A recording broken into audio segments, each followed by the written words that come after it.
for month 2 of my randomized TBR challenge. If this is your first time here, hi!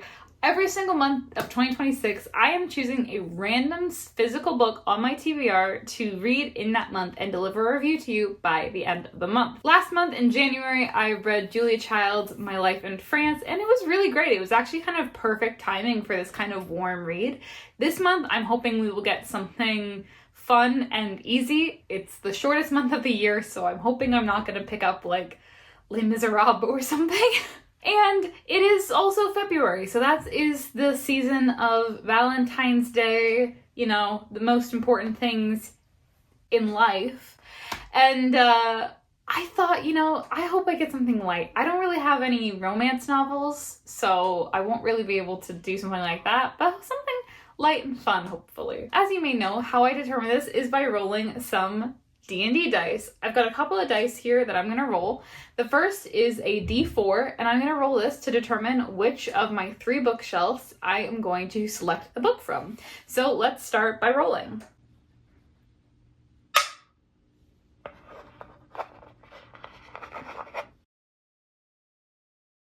Okay, so 2. So a 2 means I will be looking at my big bookshelf that is right behind me, so we won't even have far to go. But now let's take my D20 and let's roll to figure out which book I am going to be reading on my big bookshelf. Okay, natural 20. I wish we were playing D&D right now. That would have been such a good roll. All right, let's count through all of my books on this shelf and figure out what the 20th one is. All right, let's count out 20. 1, 2, 3, 4, 5, 6, 7, 8, 9, 10, 11, 12 down here, 13, 14, 15, 16, those, 17, 18, 19, and 20.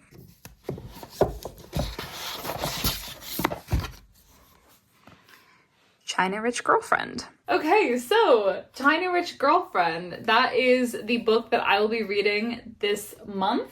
I actually forgot that I had this. I read the first Crazy Rich Asians book. This is the second book in the series, and I have not read it yet, but I suppose I was wrong. I do have a romance novel, and again, perfect timing. I mean, it's a romance novel, and also I believe Chinese New Year is in February as well, so kind of double perfect timing. All right.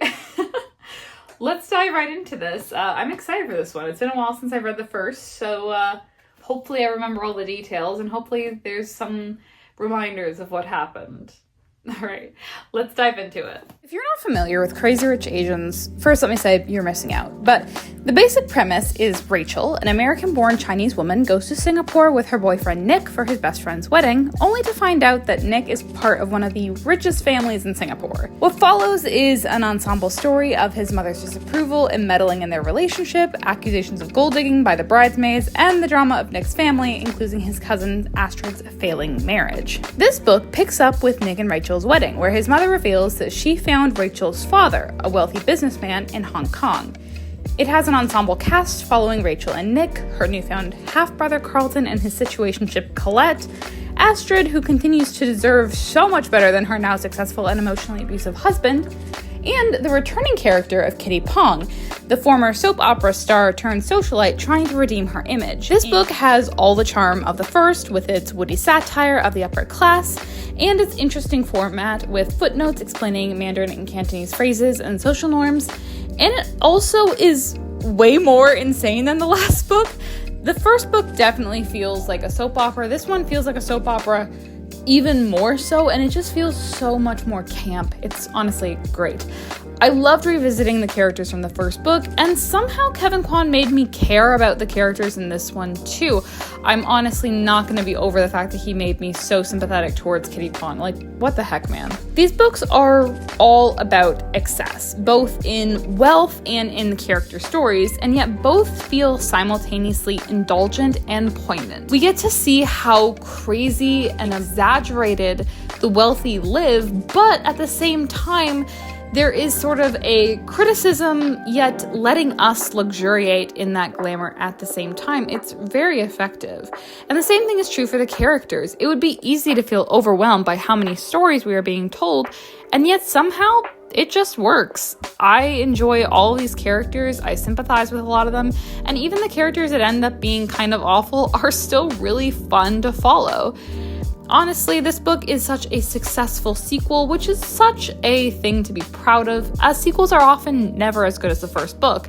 But not only does this one stand up to the first book, it just becomes a whole lot more crazy, and I can't believe they haven't made this into a movie yet. I mean, come on, this is perfect. And that is this month's read, China Rich Girlfriend by Kevin Kwan.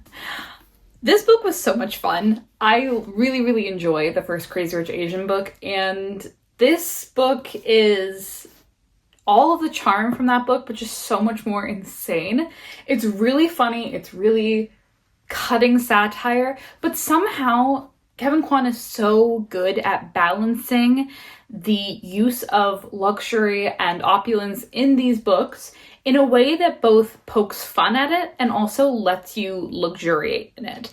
I've been seeing that there is sort of this trend recently of people really enjoying watching videos of very wealthy people online, and I think there is sort of this like curiosity of wanting to kind of see how these people live, and this book does really fulfill that desire, but it also makes fun of it and is very self-aware of what is happening in this book. One of the other things that this book does so well is balance having so many people and storylines and yet making you care about all of them. I mean, Astrid we had followed before, so I was happy to return to her, although I'm a little bit annoyed that she's in the same situation she was in the previous book, and honestly kind of a worse situation. She deserves so much better than that. But also getting us to care about people that we've met before, but now really focusing on them. And I'm thinking specifically of Kitty Pong, who's now married to Bernard Tai. It is just so interesting to me that he made me care about Kitty Pong. Like, I was really sympathizing with her, and I was like, how dare you make me feel for this woman, honestly? But it's just such a fun book. It's so enjoyable. And honestly, it was perfect timing given that February is a month of Valentine's Day and of Chinese New Year or Lunar New Year, depending on what you want to refer to it as. It's just perfect timing. It's the only romance novel that I think I have. So honestly, perfect. But I really enjoyed this one. Yeah, so that is this month's randomized read. Of course, at the end of next month, I will give you my review of my next randomized read. We'll be picking that out very shortly. Hopefully it'll fit as well as this one did for this month. But that's it for today. I hope you enjoyed this video. If you want to see what I read next month, you can go ahead and hit the subscribe button to stick around. And I will see you all very soon. Bye!